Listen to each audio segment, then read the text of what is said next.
기도하겠습니다. 거룩하신 아버지 하나님 감사합니다. 주님께서 사랑하셔서 아버지 하나님의 그 뜻을 이루는 곳에 또한 종을 부르시고 종이 사용되게 하시고 이제 돌아와 다시 아버지 하나님께 생명의 말씀 앞에 나왔습니다. 오늘도 말씀을 선포할 때 성령님 함께 하시고 성령께서 우리의 이 모든 예배를 주장하여 주셔서 아버지 하나님께만 영광이 되게 하옵소서. 예배 시종을 주님께 의지하옵고 예수님의 이름으로 감사하며 기도드리옵나이다. 아멘. 오늘은 엘리야인 세례 요한에 대한 말씀을 함께 나누도록 하겠습니다. 본문 말씀은 마태복음 17장 9절로 13절입니다. 그들이 산에서 내려올 때에 예수께서 명하여 이르시되 인자가 죽은 자 가운데서 살아나기 전에는 본 것을 아무에게도 이르지 말라 하시니 제자들이 물어 이르되 그러면 어찌하여 서기관들이 엘리야가 먼저 와야 하리라 하나이까. 예수께서 대답하여 이르시되 엘리야가 과연 먼저 와서 모든 일을 회복하리라. 내가 너희에게 말하노니 엘리야가 이미 왔으되 사람들이 알지 못하고 임의로 대우하는도다. 인자도 이와 같이 그들에게 고난을 받으리라 하시니 그제서야 제자들이 예수께서 말씀하신 것이 세례 요한인 줄을 깨달으니라. 아멘. 오늘 말씀은 우리가 이해하기 힘든 부분이며 세례 요한을 엘리야라고 예수님이 말씀하시는 장면입니다. 엘리야는 BC 850년대 선지자이며 승천한 그런 분입니다. BC 400년경 말라기라는 선지자를 통하여 메시아가 오실 텐데 메시아가 오시기 직전에 엘리야가 다시 오실 것을 말씀하시는 장면이 말라기 4장 5절의 말씀입니다. 승천했던 엘리야가 어떻게 예수님이 오시기 전에 오셔서 예수님이 오실 것을 길을 닦는 자로 오실 것을 말씀하셨는데 실제로는 세례 요한이 온 것입니다. 사람들의 궁금증은 세례 요한은 누구이며 말라기에서 말하는 엘리야는 누구인가 하는 것입니다. 오늘 말씀은 변화산에서 베드로, 요한, 야고보와 예수님이 계실 때 나타나신 분이 모세와 엘리야이었으므로 세 제자는 자기들이 어렸을 때부터 서기관들을 통하여 엘리야와 초림 때 예수님이 오실 것을 준비하는 자로 배웠기 때문에 그때 보았던 그분이라고 생각하게 된 배경입니다. 이런 환경 속에서 오늘 말씀이 전개되며 예수님께서는 변화산에서 내려오시면서 제자들에게 엘리야를 보고 모세를 보고 또 성부 하나님은 이는 내 사랑하는 아들이라고 하는 소리를 들은 것 등 이런 모든 경험한 것들을 다른 9명의 제자들에게 말하지 말라고 부탁하는데 이들이 나중에 말을 하죠. 제자들이 예수님에게 질문하는 것입니다. 마태복음 17장 10절에서 어찌하여 서기관들이 엘리야가 먼저 와야 한다고 하는 것입니까? 라는 질문을 해요. 또 분명히 엘리야가 온 것을 우리가 보았는데 왜 말하지 않아야 하는 것입니까? 라는 질문입니다. 그럼 예수님의 대답은 마태복음 17장 11절에서 분명히 엘리야가 와서 모든 것을 회복할 것이다 라고 하셨죠. 너희들은 엘리야에 대해서 잘 모른다고 하시면서 엘리야가 이미 왔다고 마태복음 17장 12절에 말씀을 하세요. 사람들이 엘리야를 대우하지 않고 때리고 감옥에 가두고 나중에 목베이까지 당하도록 하십니다. 이 엘리야는 세례 요한을 지칭하여 말씀하시면서 나도 세례 요한과 같이 고난을 당할 것이라고 말할 때에야 제자들이 엘리야가 세례 요한인 줄을 깨달았다는 것입니다. 마태복음 17장 13절에 보면요. 왜 엘리야가 세례 요한이라고 말씀하셨습니까? 우리가 질문하죠. 엘리야는 BC 850년대 선지자인데 850년 후인 지난 1세기 때에 말씀하시는 것입니다. 이 세례 요한 자신도 엘리야의 임무를 띠고 있음을 알지 못하고 있었으며 엘리야에 대해 이사야에게 700년 전에 말씀하신 것을 예수님이 인용하여서 말씀하십니다. 마태복음 3장 2절로 3절입니다. 회개하라 천국이 가까이 왔느니라 하였으니 그는 선지자 이사야를 통하여 말씀하신 자라. 일렀으되 광야에 외치는 자의 소리가 있어 이르되 너희는 주의 길을 준비하라 그가 오실 길을 곧게 하라 하였느니라. 아멘. 이사야에게 그 당시 예수님이 말씀하시기를, 구약의 여호와는 예수님이십니다.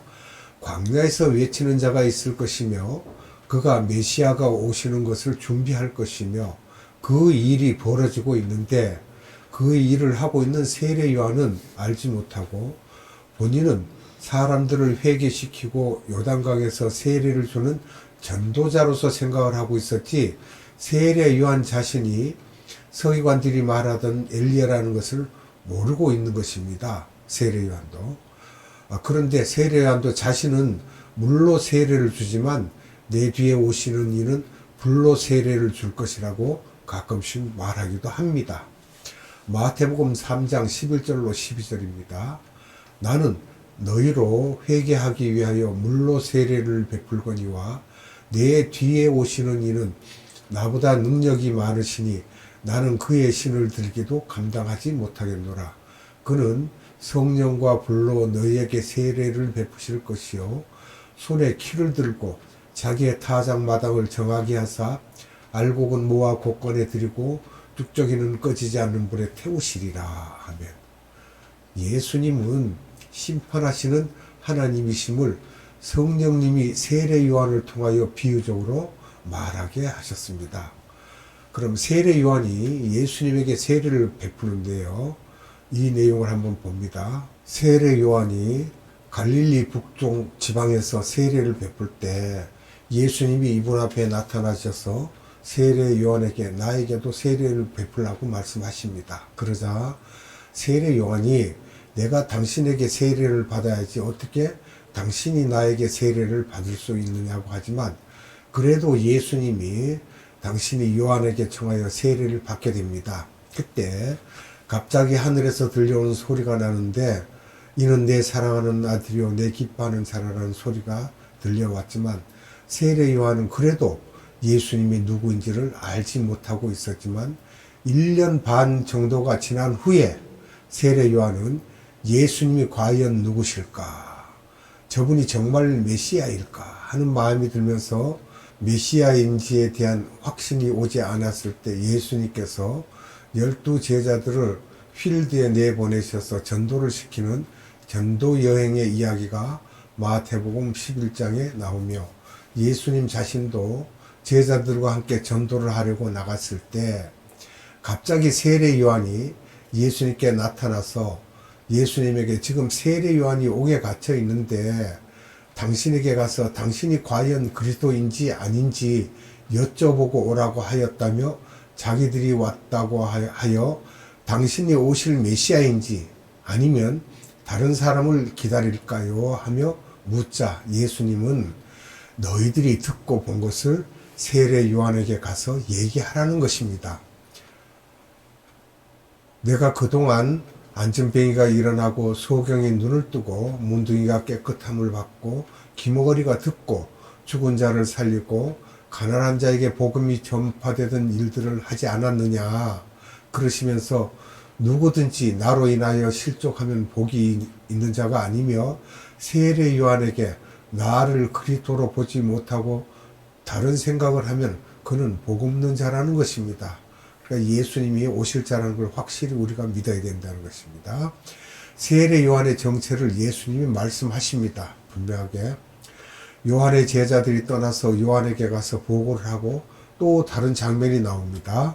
요한의 제자들이 떠난 후에 무리들이 예수님에게 다시 한번 설명을 해달라고 하면서 요한의 정체를 예수님께 묻자, 요한은 선지자 이상의 사람이며 메시아의 길을 예비하는 특수 인물을 띤 특수한 사람이며 메신저의 역할을 하는 복된 사람이라고 말씀하십니다.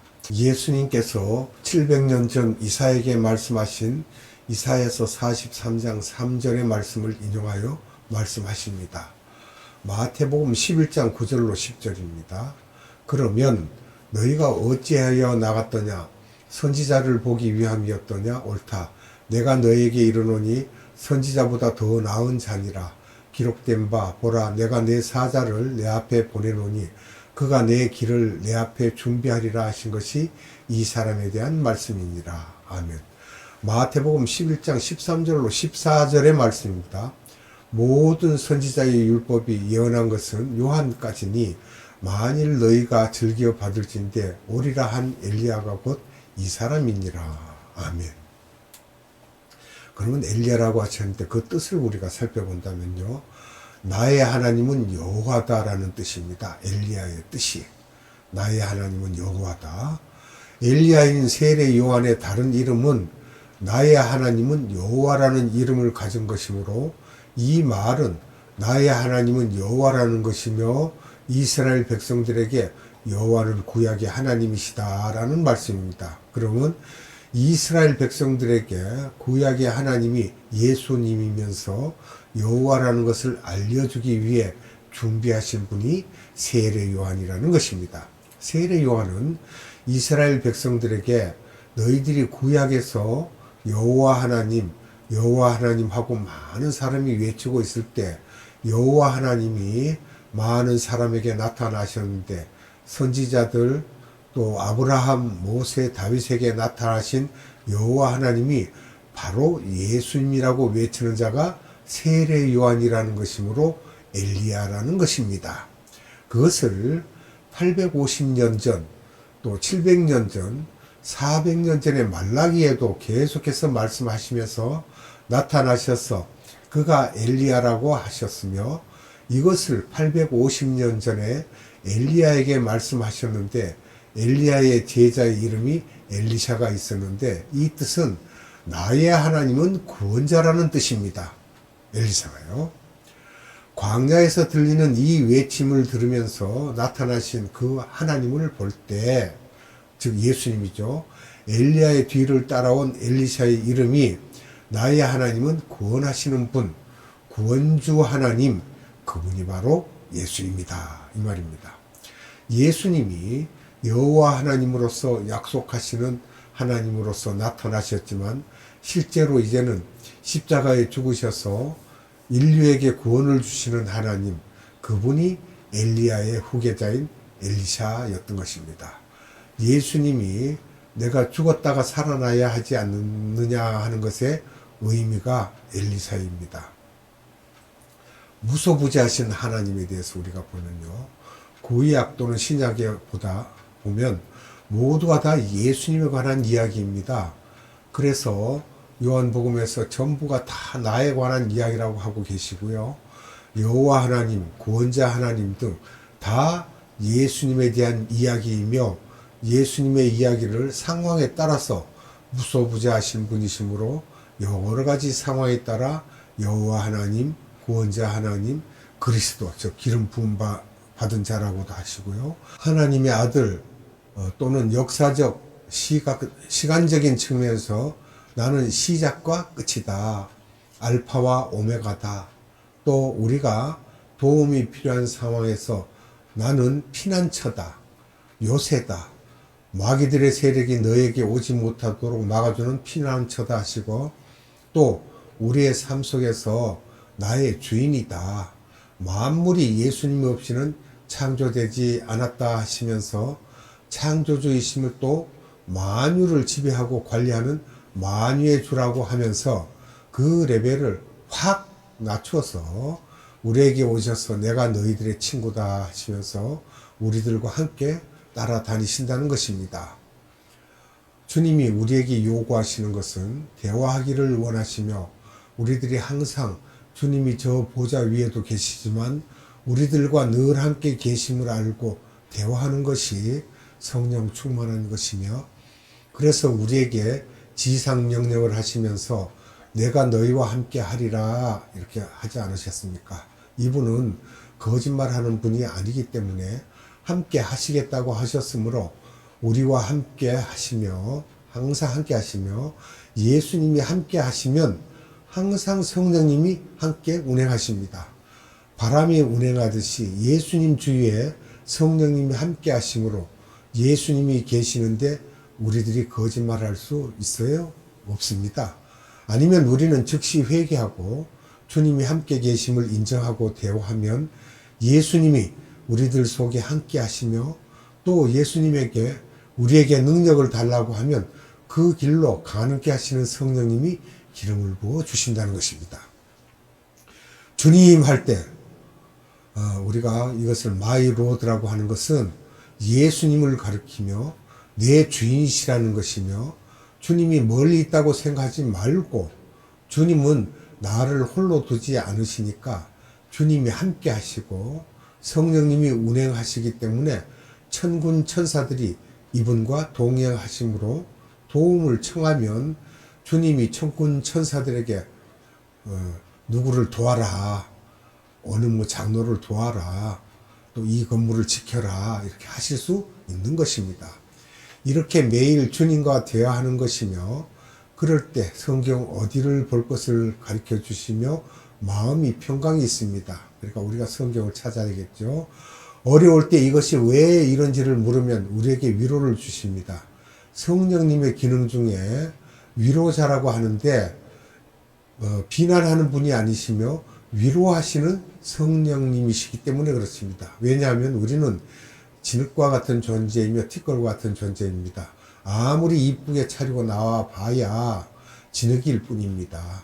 죽어서 관 속에 들어가면 한 달이면 모습이 없으며 그래서 선지자들이 너희는 진토라고 하며 너희들이 온전해지기 위해 아무리 노력해야 실수투성이며 항상 환경의 지배를 받고 늘 어딘가 부족할 수밖에 없으니 주님에게 나의 부족함을 고백하며 주님께 의지하고 주변에 있는 사람들의 부족을 보고도 정죄하고 비판하는 것이 아니라 그들 또한 진토이기 때문에 부족할 수밖에 없으므로 껴안아 주며 주님이 기뻐하시면 너가 그를 고칠 수 있는 것이 아니라 주님이 그를 고쳐주는 것이므로 남편이 또는 아내가 신앙생활이지 않는 것에 대해 악쓸 필요가 없고 주님께 부탁하고 오랜 시간이 걸릴지라도 우리가 기도를 해야 할 것입니다. 결론은 지금 주님은 내 옆에 계심으로 눈 감고 주님하고 주님 얼굴을 바라보고 성령님이 운행하시고 계시는데 그 성령님을 내 머리 위에 임하게 하셔서 내 몸을 다 씻어주세요 할 때 주님이 그렇게 해주게 하실 때 그렇게 해줄 때 성령님이 내게 임하는 것을 믿음의 눈으로 느끼고 성령님이 나에게 일하시는 것을 느낄 수가 있습니다. 마태복음 16장, 17장, 18장 계속해서 말씀하시는 것은 진토 같은 자녀들아 내가 누구인지 아느냐? 내가 그리스도다. 하나님의 아들이다. 여호와 하나님이다. 이 일을 위하여 엘리야를 보냈다. 너희들에게 알려주기 위하여 세례 요한을 보냈다는 것을 영의 눈을 뜨고 보라는 것이며 이를 위하여 찬양할 때 주님과 대화할 때 주님하고 우리가 부르기만 해도 무엇을 원하는지 안다고 마태복음 6장에서 말씀하셨습니다. 우리는 마음만 예수님 앞에 고정시키는 것 밖에 없으며 우리의 하트를 주님께 연락시켜야 합니다. 심령이 가난한 자라는 찬양을 하며 주님을 바라볼 때 주님이 나를 만지시는 것을 느낄 수 있으며 옆에 계시는 주님을 자꾸 만지시면 주님이 나를 함께 만져주는 것을 느낄 수 있으며 우리들이 기도할 때 복잡하게 하는 것이 아니라 간단하게 하여도 주님은 다 아시고 그 기도를 들어주십니다. 우리가 서로를 위하여 중보할 때도 이렇게 하면 되고 우리는 모두가 위로와 격려를 필요로 하고 있기 때문에 그렇습니다. 기도하겠습니다. 거룩하신 하나님 감사합니다. 만유의 주제이시며 온 우주를 창조하신 창조주가 되시는 예수님께서 오늘도 우리에게 오실 그 메시아에 대해서와 엘리야에 대해서 말씀하시고 있습니다.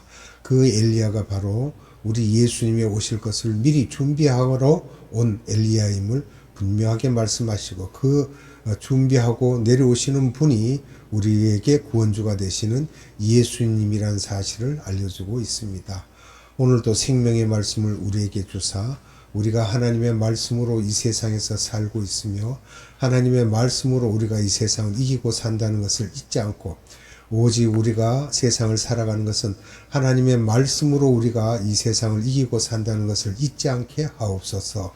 오늘도 생명의 말씀을 우리에게 주신 아버지 하나님께 무한한 감사와 찬양과 영광을 올려드리며 예수님의 이름으로 감사하며 기도드리옵나이다. 아멘. 축도로 예배를 마치도록 하겠습니다. 지금은 우리 구주 예수 그리스도의 한량없는 은혜와 하나님의 극진하신 사랑하심과 성령님의 감화 감동 교통 역사하심이 오늘 예배드리는 모든 자들의 머리 위에와 이 나라의 많은 교회들 위에와 이 나라의 많은 선교회들 위에와 네바다 국제 선교회 위에 지금으로부터 영원토록 함께 하시기를 예수님의 이름으로 축원하옵나이다. 아멘.